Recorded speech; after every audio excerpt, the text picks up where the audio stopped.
He's gonna go. He's gonna fight me. He's a big monkey. He thinks he's awesome. Hey everybody, it's me, Undead Viking. I'm here to talk to you about this game. It is called Apotheca, the Potion Society, or sorry, the Secret Potion Society. And as you can probably guess, this game is about putting potions together. Now, this isn't a game of like collecting ingredients or anything like that, where you like have to like collect spider silk and eye of newt and whatever, and then combine them to make the potion. No. You're like moving about this deep dark alleyway of this fantastic setting, and you're using special magic powers that allow you to reveal magic potions, and you're trying to adjust them and move them about the board so you can make them into, match them up into rows. And when you do that, you then enact the magic power of the potion itself, and you score that as a point. And the first person that can do that 3 times will win the game.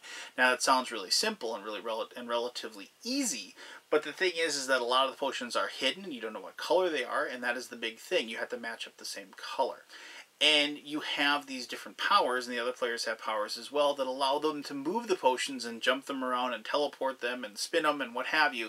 And it allows them to kind of screw up your plans as far as you trying to get those potions together, all the while they're trying to do the exact same thing. It becomes kind of a race and kind of a puzzle, and the person that's able to do it the fastest and the quickest will obviously win the game, because they get the 3 sets that they need to do. So, that is a brief overview of how the game is played, but I'm going to, as always, show you exactly how the game is played. Once I get done doing that, we'll come back here, as I always do, and I'll tell you exactly what I think of this new game, Apotheca, from Andrew Feddersfield. Alright, awesome. Alright, this is the game board for Apotheca, and this is the back alleys of the potion district that you are trying to uncover different potions that will match and get them into a line of 3. So you're just trying to get, notice there's a blue one here, a red one there, and a yellow one there. And the whole purpose of the game is that each person is trying to reveal, notice there's these 3 cards here, here, and here that are on there, that you can reveal those by turning them over. And once they're revealed, then you can try to get certain cards matched up with each other. Like, so you'll have 3 red ones, 3 blue ones, or 3 yellow ones in a row. And then you'll be able to then turn them in. And the person who gets 3 matches first wins the game. But there's a lot of hooks and tricks before that happens, and so it isn't as easy as it seems. So to begin with, I set up a 2-player game. You can play this with 3 players or 4 players as well. When you play 4 players, you play with teams, and when you play with 3 players, the 3rd player, because they go last, they get a little extra bonus of an extra action they can use once a game. But I'm not going to show you that. I'm just going to show you the basic 2-player game, and it is a very challenging 2-player game because it is one of these cool battling wits types games. But each person starts off with one of these special power cards, and this is a card that they can use the power that's on it that allows them to move the potions around. So like the Owl Swoop allows you to move a card 1 or more spaces in a diagonal line. It may move through other cards. So obviously then, like, you could move this yellow one like so using that power. And then this other player has the ability of the Gully Glide. You can move a card 1 or more spaces horizontally or vertically. It may move through other cards. And so, pretty straightforward. You can move like so. Now, you'll notice that there are a deck of these cards up here, and there's also these 3 cards, and these have special powers too. So, like this one is the Wandering Waltz. Move any 1 card 1 direction, and so then they go on that. And you might be wondering why they have these gems on there. Well, you're going to be collecting gems when you turn these cards over. I'm just going to turn this over. So, like, if you turn this one over as an action, you'd get a blue gem for revealing that blue potion. So when you get 2 gems of any 1 color, you can buy the corresponding card of the color that is on there. So like 2 reds, 2 blues, 2 yellows would buy those cards. if you don't want any of those three and you had one of each color, one yellow, one red, one blue, you can buy the top card. That is one of the actions you can do on your turn. So, on your turn, now notice in the very first turn of the game, the person who goes first gets one action, but normally you get two actions.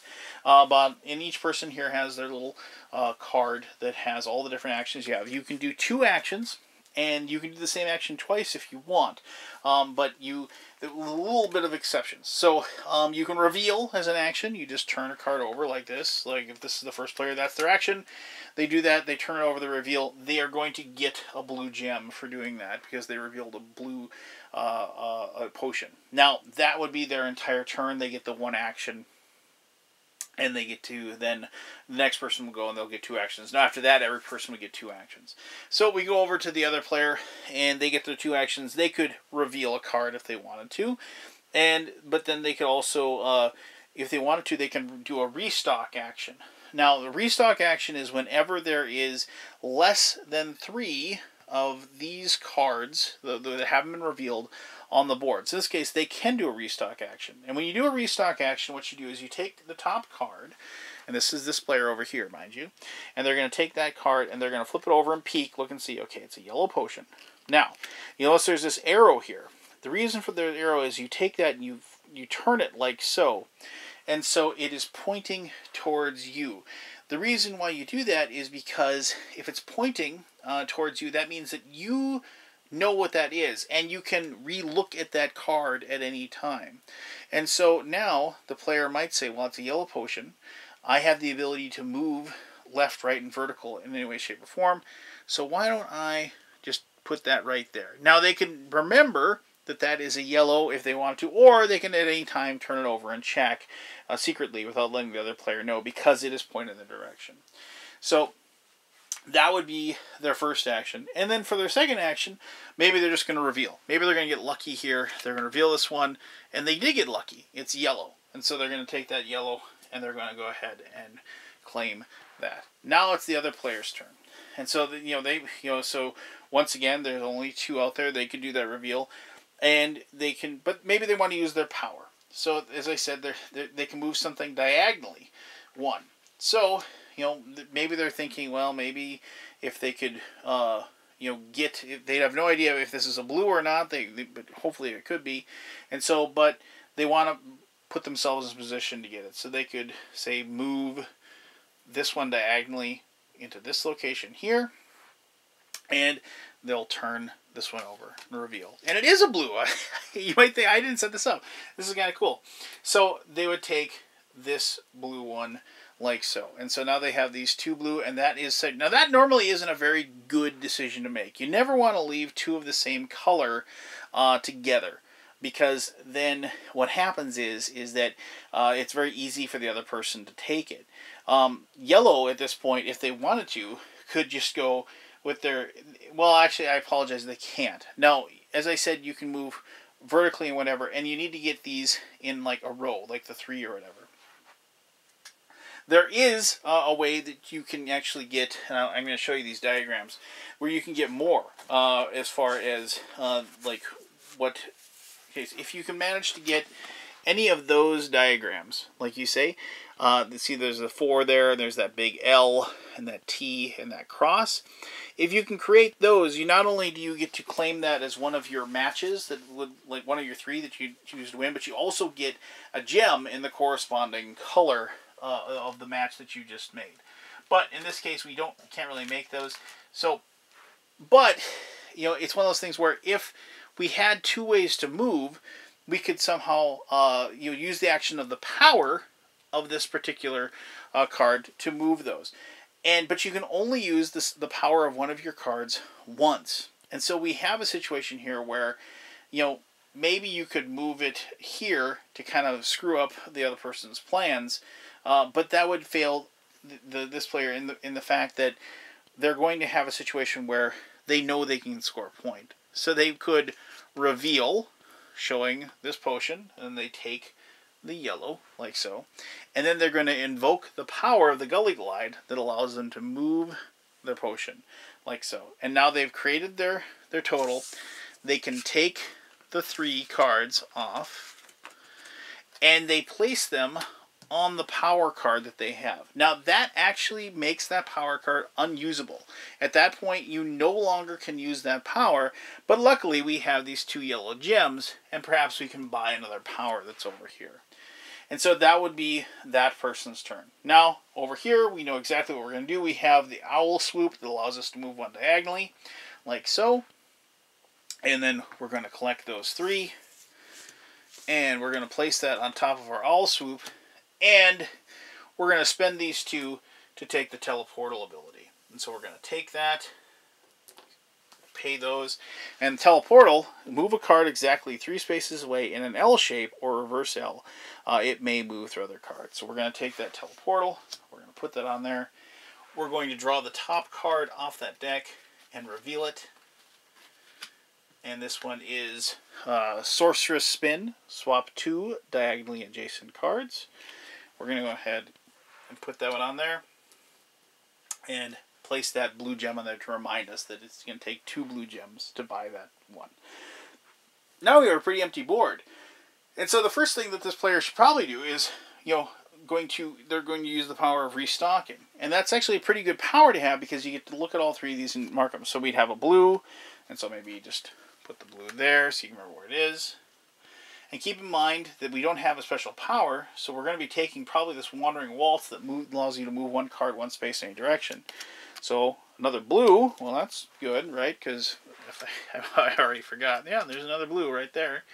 And then a yellow. So maybe we'll take this yellow, and just maybe to throw them off, like put this yellow right there. So maybe they think that's another red. This is one of those games where you kind of can try to hide what you're doing and make the other person reveal something that isn't really going to help them. And so, but then of course there is the, well, maybe they are trying to screw me over and put the thing there to try to make me think it is something that isn't. But regardless, so, and then you've done the reveal, and then we're going to buy our second card. So you turn the 2 in, we're going to take Wandering Waltz, put that over there, and then once again, reveal the top card. Here we got Chained Charge. Choose 2 adjacent cards, move 1 to an adjacent space, and the other into the space that it's moved in. So you get to move 2 in that case. And so we place that down and put that back on there once again, so we remember that that is a card that you're going to buy with yellow. So now the game is going to continue like this until one player can manage to get the 3 matches and the 3 different powers they have. This is one of those cool games where like these cards give you the big ability, but you have to cover up and lose one of the abilities in order to actually win the game, or actually 3 of them to actually win the game. And it's kind of a neat expenditure of your resource, if you will.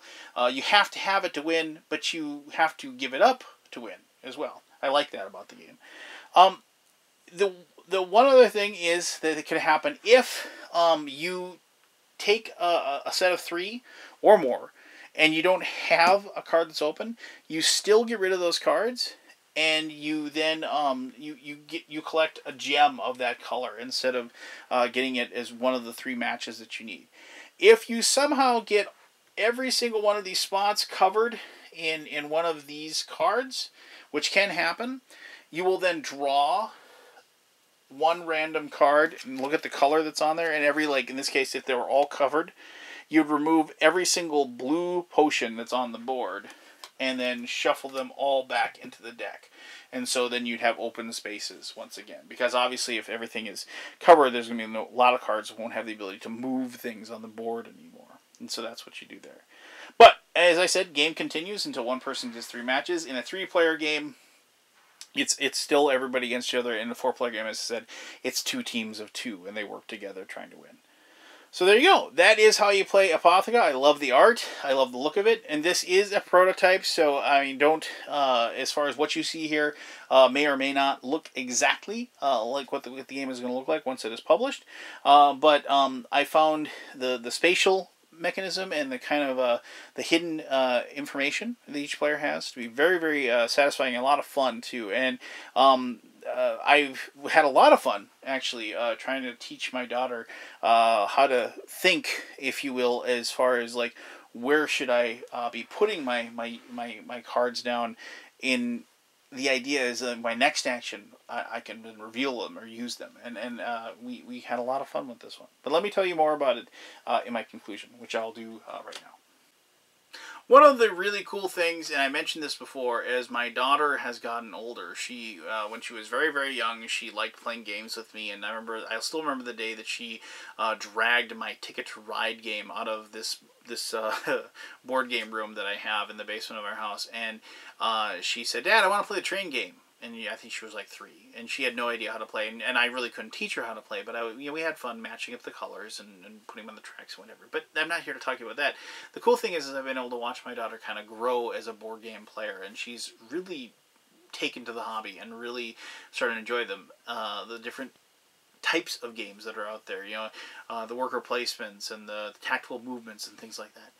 And the cool thing is that I've actually been able to like kind of watch her mind kind of grasp the different mechanisms and the different processes that we kind of take for granted. I mean, that we kind of grasp easier. And this is one of those games that she took a shine to immediately. She very much enjoyed the program movement. Like, this card lets me move one of these potions 3 spaces, and kids love playing like tic-tac-toe and things like that, and they love putting these shapes together and scoring them, scoring, get them together, and then you get to take them, you get to do something with them, and you like get to like make the line, if you will. And for that reason alone, the fact that my daughter took to the game and really enjoyed it, and really enjoyed the processing of like collecting the different gems and whatever, really made me enjoy the game, just because I got to watch her react to it and her feel a sense of accomplishment and pride when she was able to like put together like a really good turn with and watching her figure out like the allotment of the actions was a lot of fun. It's like, okay, I'm going to turn this one over because I know it's a red potion, because I put it there, and I'm going to take that red potion and red crystal, I'm going to put it, but then I'm going to use my action to move this potion over there, and I'm going to score those points, and I'm going to take that. But and she would plan that ahead of time. She wouldn't do things out of turn or out of order, and I was always kind of really impressed with that.